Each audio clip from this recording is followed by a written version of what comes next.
Hello and welcome to the 214 Sports Show. And yes, my voice is a little bit inflated right now. I'm a little excited because we got episode 100 of the 214 Sports Show coming to you right now. It's an unbelievable accomplishment that I guess us two have been able to stay this long. Thank you to Courtney Machani as well for being there for most of the ride. It's been a long time where we have been just talking and talking and talking about Dallas sports. And, it's been I don't know if I could do it with anyone else. Joseph Duffey, co-host right here. How you doing, Joe?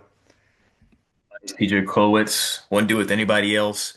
And also thanks to Courtney as well for being here for most of that ride as well. But I'm doing fine and glad we are here in the end of the new year and well, I guess the start of the new year when we released this. But what a journey it's been. It felt like just yesterday you pitched this concept out to us and it's been awesome. It's been an awesome ride and glad to reach the century mark, but just rest in peace to the jersey number title episodes. I know what we're gonna do in the future. Let's see Yeah, what goes no, on. we're gonna have to pivot with something about that. That's for sure. I mean, I was Yeah. working at Canes whenever I pitched this idea. It was not a fun summer for me, and so I was very happy that you and Courtney got on board with it. And so it's been a fun ride so far. Hopefully, there's going to be many, many more. But yes, Merry Christmas, Happy New Year's to our audience. It is pretty symbolic having episode 100 going on to the new year, January 1st. Hope you guys all enjoyed your holiday break.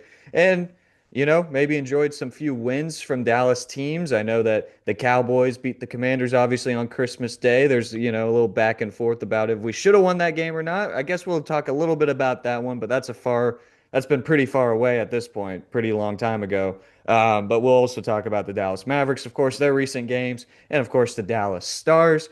They haven't had a lot of games recently, but they did play on New Year's Eve against the Red Hot Sabres. Unfortunately, we won't be able to talk about that, but we'll be able to talk a little bit more about other stuff regarding the Dallas Stars. So, starting off real quick, going into the Dallas Cowboys, the big thing. We'll address the elephant right away on this podcast. Trevon Diggs, man, getting released, and again, talk about this just a year ago, not even that far ago. You have Luka Doncic, Micah Parsons, Trevon Diggs, Pete DeBoer, Bruce Bochy, Marcus Simeon. All these notable Dallas athletes or coaches. And I think that I would have thought that you were crazy if you were to tell me that just half of them would be gone by now. Now, all of them are gone.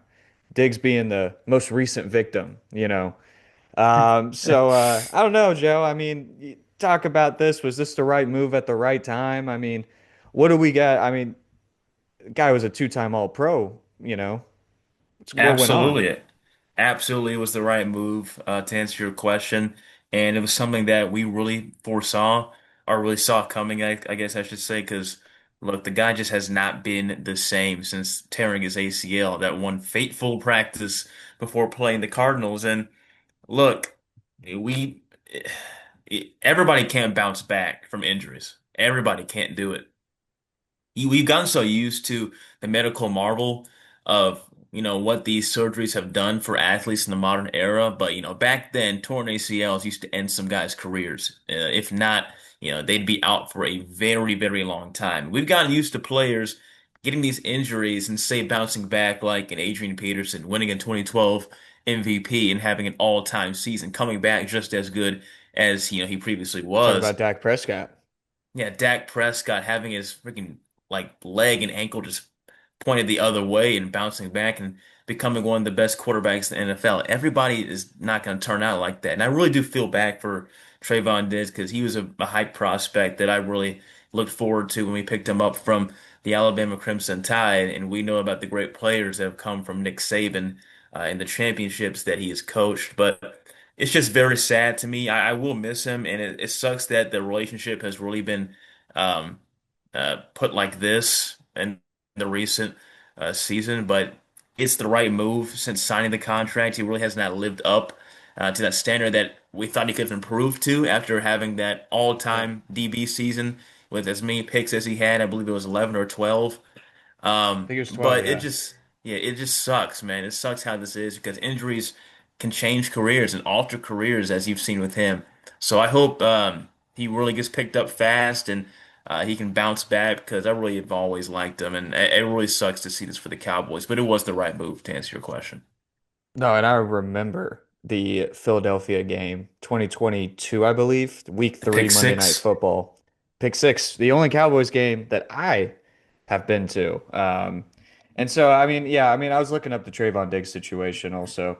We do have a couple of, dead money that gets lended to him, but there's no guaranteed money on his contract past this year. So it does make sense. You're talking about it had to be done, but you're also talking about the right time to do it. So, I mean, the Cowboys are going into a pretty critical offseason now. They got the New York Giants coming up, which, is they're going to win that game, unfortunately. I don't think that the Giants, maybe Jackson Dart, can put up on a performance against this defense. But, I mean, yeah, going into Trayvon Diggs, you want to see that this is kind of a deep dive into the team's culture in a little bit. Because I want to say that the rumors about him getting kind of distance from the team after the Micah Parsons trade could be very true. And I think that there was a difference in his personality, a difference in how he treated the organization after the Micah Parsons trade. Didn't seem like he was really in the games. And you know what? Unfortunately, as much as the great memories that I was just talking about, the pick six against Philly, against Jalen Hurts, his former teammate, and all that, if you're going to have somebody on the team that's going to quit because somebody got traded, or they're going to quit because the team isn't as good as it used to be, especially on the defensive side where he plays, of course, that's not a person that you want on the winning team. That's not the person that you want for a winning culture. And unfortunately, I do think that it's the right choice. But again, moving into a critical offseason, not just Trayvon Diggs, you got a lot of changes you got to make to this defense. And also, I think the biggest priority for the Cowboys this season or this offseason, re-sign George Pickens. And that, you know, Micah trade, hey, you could say what you want, freed up some cap space to re-sign George Pickens with this. And I think that this is going to be, I'm just worried. I'm worried though. I'm still worried. It's not like he's a free agent though, where he's, coming from a different team. He's been on the team now. Jerry has seen what he can do, and I think that that can help. You know, I guess ease the contract negotiations a little bit. Obviously, it didn't help with Micah, but I mean, Jerry's always a loyal guy. Gonna pay the people that has been wearing his jersey, wear the star on the helmet. I think this deal can get done. Do you know? I mean, do you think that it could get done? Absolutely. I haven't been as confident in something like this, in a situation like this, in quite a while. I really don't think it'll take much time. Um, and I gotta say, this guy, Jared, is taking no prisoners as of late. This is a guy who used to be very 50-50, but also very loyal. He is notoriously loyal to the people who played in his team, and he'll hang on to a guy that maybe is not shown that he should be in the team as long as he could. We're seeing guys like Trevon Diggs getting out of here. We've seen Matt Eberflus. I feel like he is not even. He's really seems like he's pushing him out as of late, just airing it out with the media. Just I don't know if you saw, but he recently was like kind of mispronouncing his name in like the press conference, and it kind of made me Did laugh. It was like I did see that. Uberflus or something. It was just so funny. But I'm like, bro, if you see that kind of stuff going, come on. Like, this dude is just changed for, I think, the better. And I think that that trade that he had with George Pickens is a step in the right direction. They're making a soft rebuild and sending off Micah Parsons, which I'm not gonna lie, I've grown a little bit more favor to. Not trying to say I'm gloating about the tragic thing that happened to him a few weeks ago on the field, but the guy's body was already kind of getting really beat up at his young age. And the money he was asking for is money you'd expect from a guy, say, like Myles Garrett, a guy who's a perennial DPOY candidate every single year and might break the sack record. But I just don't know if, to this day, I still agree with him asking for that price. And Jerry wasn't having it and said, you know what, you can go along your merry way and, hit the road. And that's what happened. So I'm very confident that he'll pay George Pickens what he deserves. What a season he's had with, a beat up CD Lamb. It's been up and down with Lamb this year, of course. Some attitude problems, it seems like, in the field every now and then. But that injury with Chicago just absolutely sucked. But it also showed how great George Pickens could be as a number one option. And so having 1,400 yards this year and almost 10 touchdowns, I mean, my goodness, give the guy what you owe him. I don't think it'll even be that much of a discussion. He should be a Cowboy next year for sure. Yeah, man, if he's not a Cowboy, I don't know. I don't know what went wrong. I don't know what's going to be the replacement because right now, I mean, I don't I hate to say it, but I don't think that Ryan Fournette is going to be a wide receiver two potential. I think that he can have, he's had some great games. He's had some great Yeah, I don't catches. think so either. I don't Yeah. think that he has the potential to be a wide receiver two. And, George Pickens, which you can argue he's wide receiver one almost, Good. with the Absolutely. stats, you could talk about that. But obviously, CeeDee Lamb being the kind of running the show for so long now, kind of weird to put George Pickens over him in the depth chart. Doesn't really matter. They're both wide receiver ones, I guess you can say.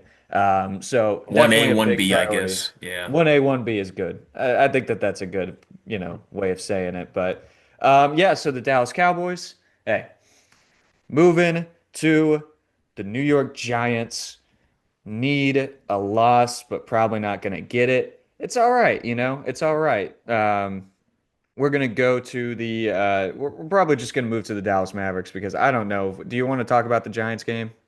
Do you have any word Not on too it? much, I will say, but I don't, we'll see how bad these Giants want this number one pick because it didn't seem like they cared about the number one pick and what That's could have been the true. tank bowl against the Raiders. We'll see, man. But yeah, they look It could be a fight. unbelievably sharp.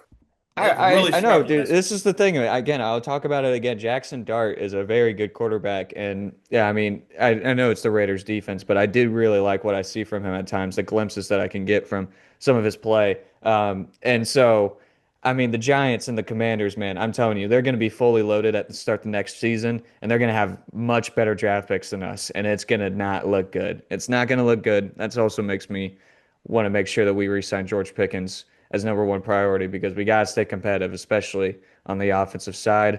Hopefully, bolster that defense a little bit, of course, because if we go through another season with that the Cowboys defense from the 2025 season, I don't think that this podcast is going to be talking about that team anymore.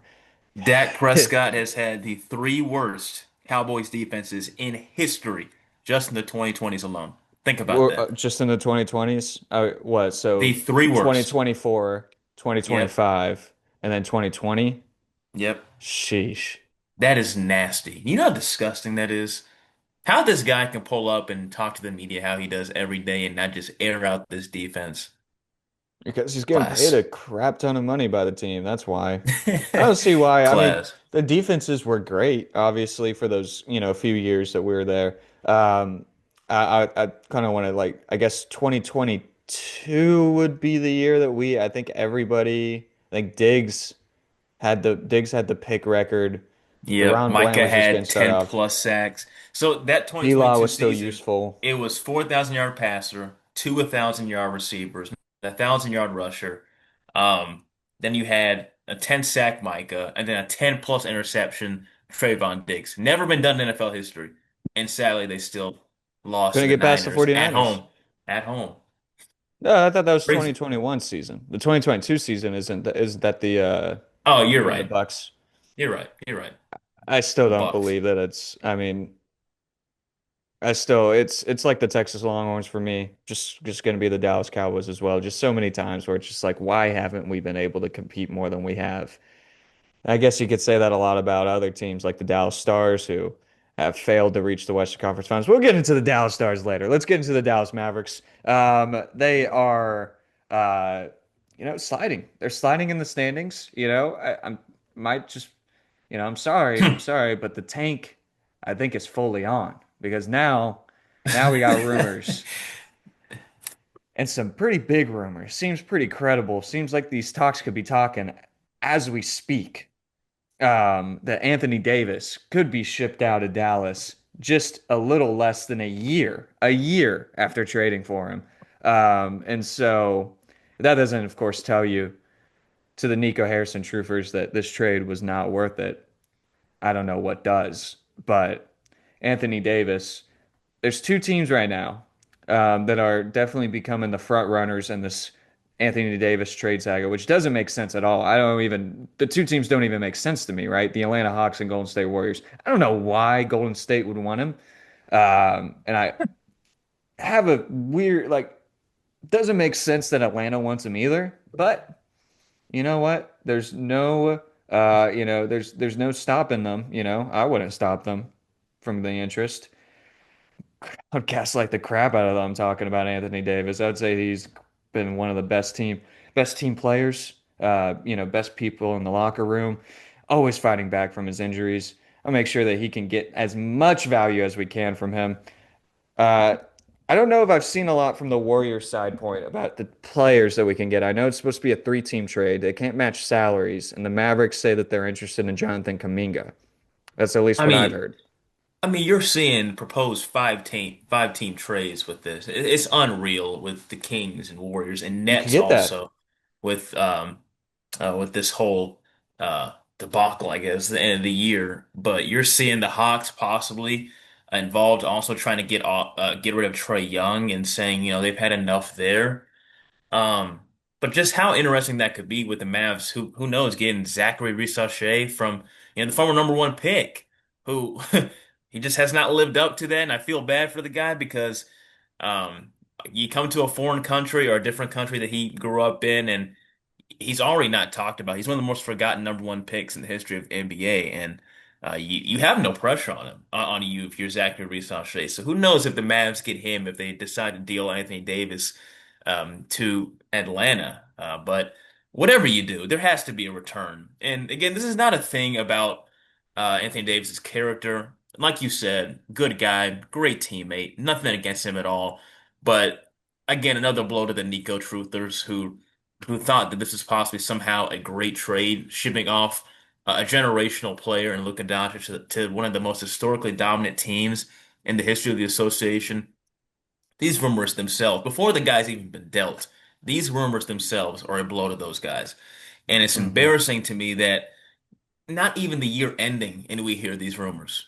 You can't even entertain this team surviving to 2026 without these rumors going. It's just an all-out disaster with this franchise.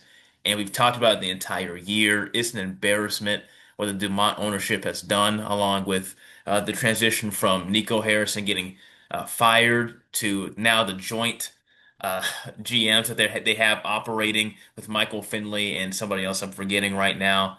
But it's just unbelievable how embarrassing this has been, and the fact the year hasn't even ended, and we're still seeing these rumors come out.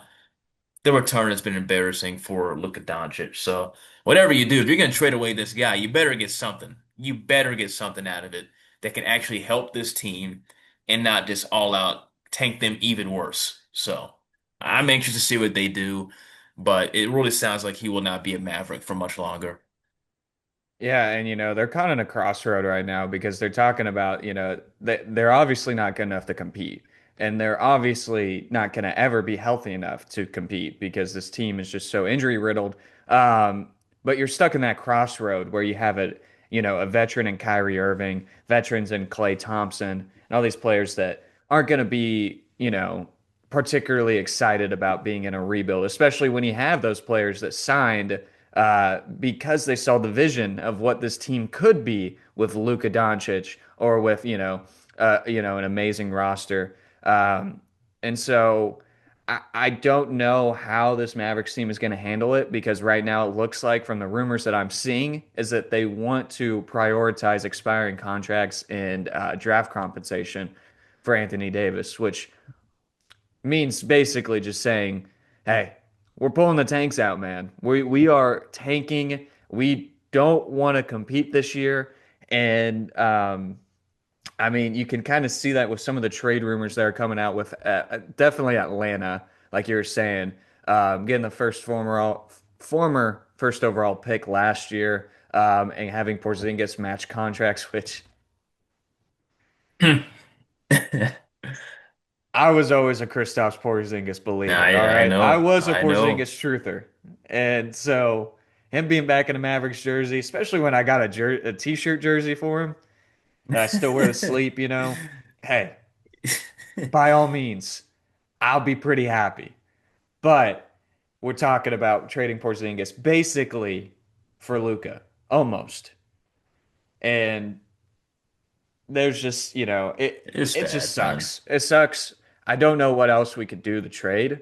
Uh, you know, there's no way that any competing team is going to risk giving out their young players, their young up and coming players, or just any of their, perennial or, on the edge all-star players for a 35-year-old or 34-year-old Anthony Davis that has seemed to gain weight, has only played in 30% of games for Dallas, and has gotten injured multiple times on a national stage with non-contact injuries.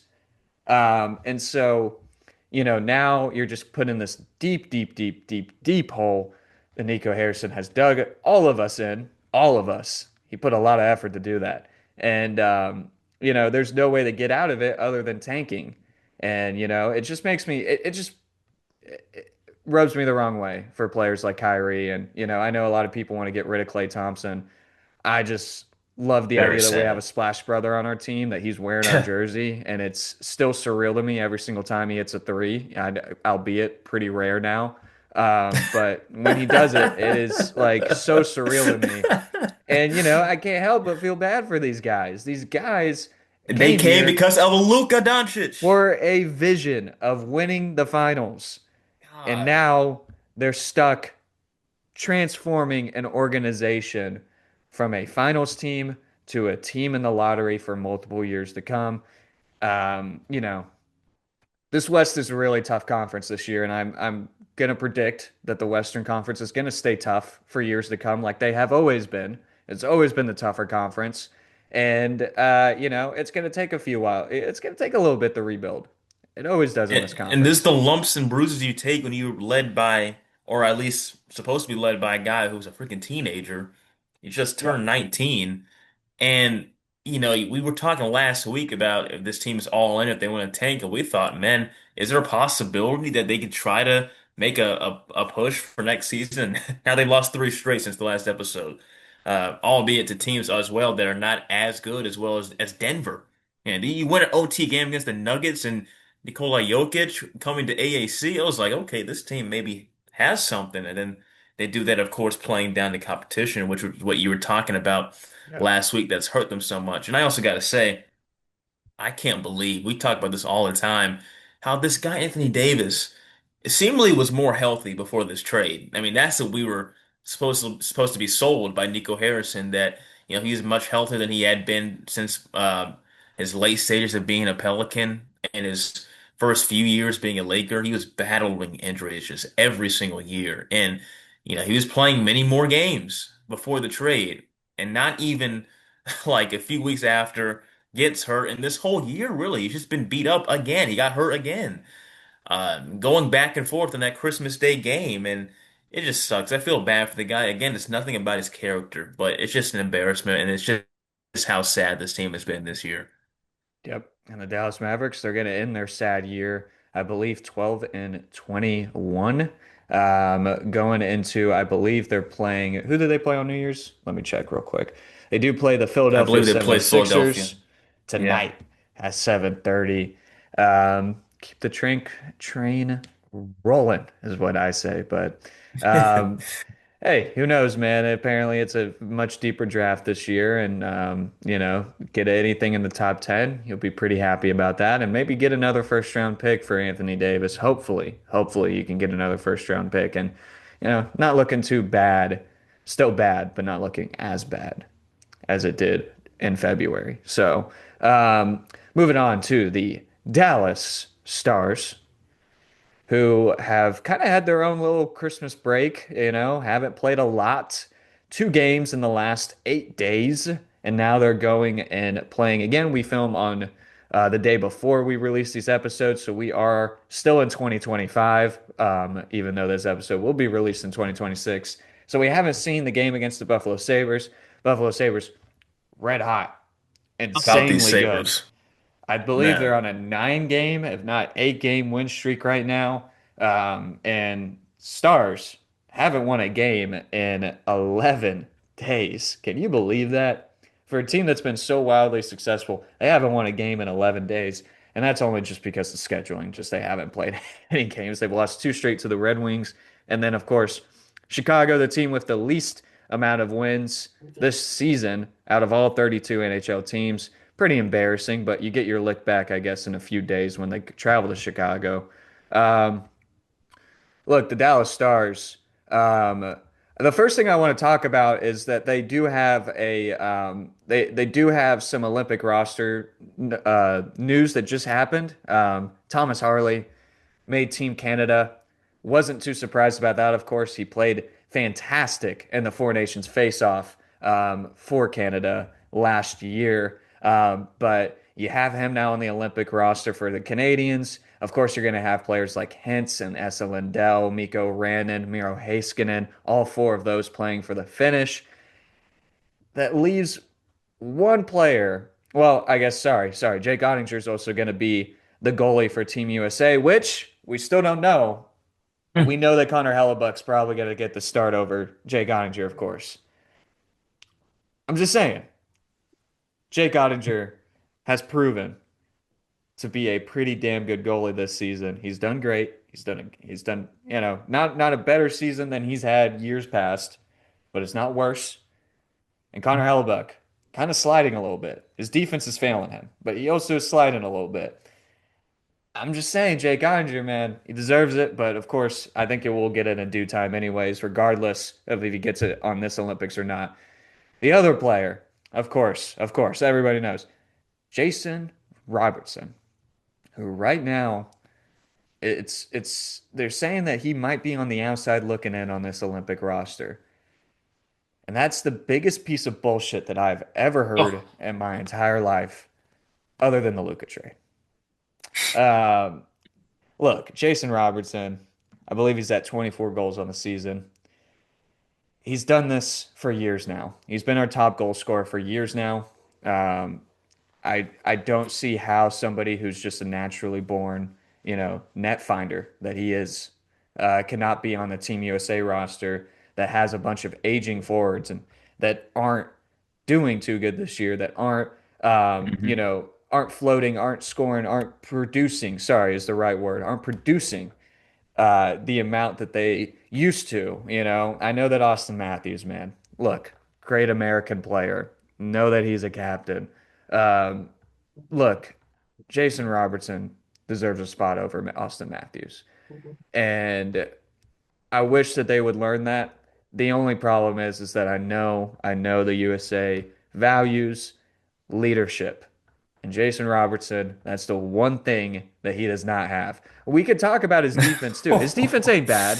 He has great on the power play. One of the top players in the league on a power play. Again, one of the top net finders in the entire league.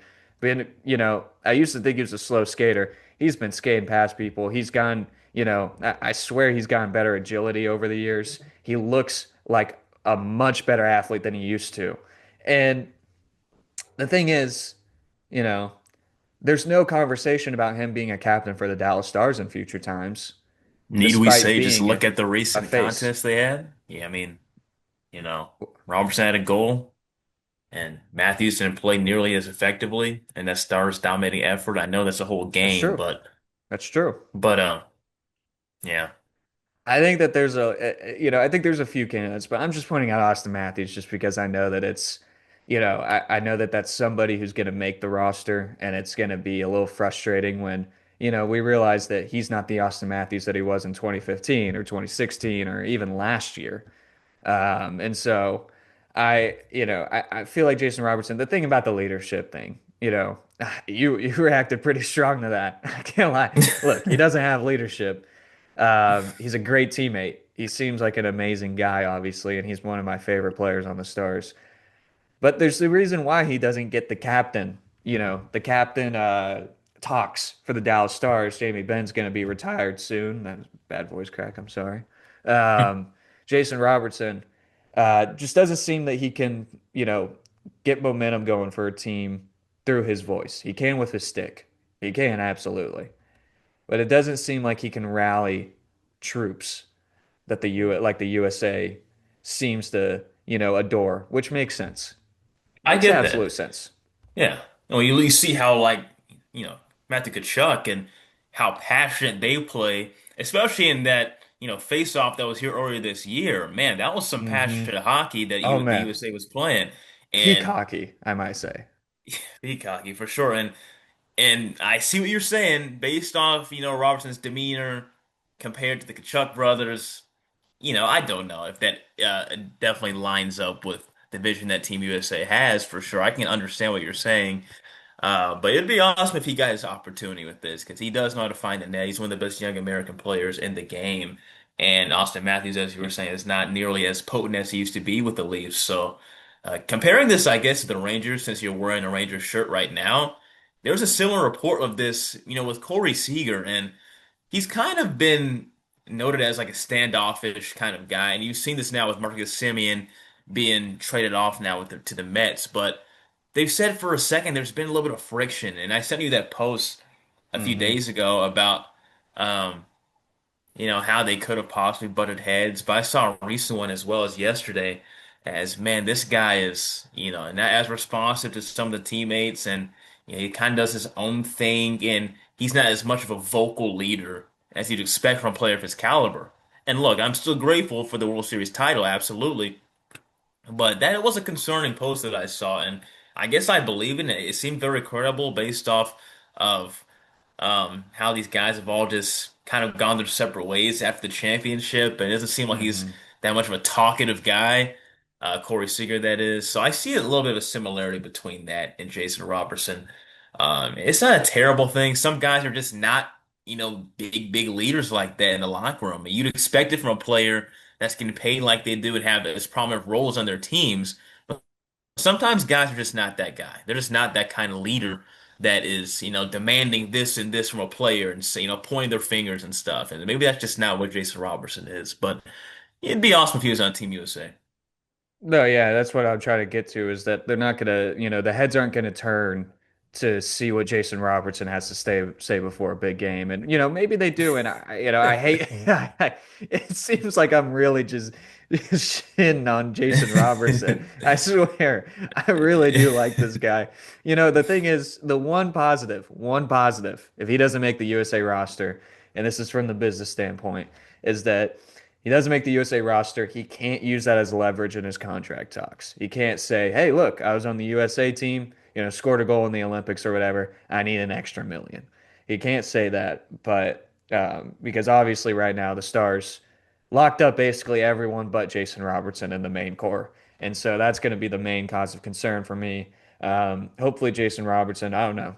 Got to be a lot of people talking in his ear saying how much he is worth, how much he is valued as as a NHL foreman. And who knows? Who knows? Maybe the Stars can't afford it. Hopefully, that's not the case. Hopefully, you could take a hometown discount. We still have a long ways away until we get to those contract negotiations. So, um, yeah, that's what I'm talking about. Jason Robertson deserves to be on the USA roster. All right. Not a Jason Robertson hater whatsoever. I'm here to say he should be on Team USA. Not that he Mhm. not that he's a bad leader. That seems like that was the motive that I kind of got through in this. I wasn't saying that. Was not saying that. I was saying he should be on the roster. Anyways, that's going to do it for the 214 Sports Show, episode 100. Um, Again, just a magical ride. Had so much fun coming all the way to episode 100. Can't wait for all the episodes in the future. If you'd like to see the rest, come join us on our journey on our Dallas Sports Podcast. You can subscribe, like the video, all of that on YouTube or Spotify. That'll be at the 214 Sports Show. Again, we'll have all the links down below. We have them on the screen right now. You can also follow us on Instagram, Twitter, Twitter/X, sorry, and TikTok at 214 Sports Show. We post a lot of extra stuff, a lot of just like, posts talking about stats, talking about our opinions, doing some on today's date, which has picked up some good motion recently on Instagram and TikTok. So definitely stay tuned for more content over there, and definitely stay tuned for more content on the YouTube channel as we turn a new leaf into the 2026 year. I will be having a video coming out soon talking a little bit about Dallas sports this past year. It's definitely been working really hard on it, and I'm kind of excited to get it out. It'll be sometime in January. I'm still working on it, but I'm very excited to be able to share that story, share that video to the 214 Sports Show. So, anyways, Joe, how about you? Where can they follow you? You can follow me at JOE_DUFFEY at TikTok and also Instagram and Twitter at the same handle as at Joseph_Duffy99. All right, all right. And you can follow me on X at TJ_Krilowicz and also on Instagram at TJ.Krilowicz. We would really appreciate the follows, the interaction that we get. We always appreciate it whenever people comment, even if it's constructive criticism, even if it's telling us that we don't know ball. We really Of appreciate you course. guys letting us know how you guys enjoy the podcast or dislike it. We always want to Looking at you, improve. Rangers fans. That's especially Rangers fans. It's not really Cowboys and Mavs. It is I don't know Rangers what it fans. They is. get they Rangers get pretty fans, nasty oh sometimes. man, It's disrespectful there's sometimes. something about the Arlington air, I just think. I don't know. I don't know. But yeah, no, again, we really appreciate every single time that we get comments. Again, we want to improve and we also want to show or we also want to see how people are enjoying our content. So, anyways, thank you guys again. Hope you guys have a wonderful 2026 year. It's our year, guys. Year of Dallas sports coming 2026. The Believe it. great All right. comeback. Gonna tell my Believe it. grandchildren about this comeback. Absolutely. Absolutely. It will be generational year for Dallas sports. And I hope it's a generational year for you as well and for you, Joe. And I hope for me as well. So we'll see Likewise, you TJ. for episode 101. And once again, have a great New Year's. Have a great week.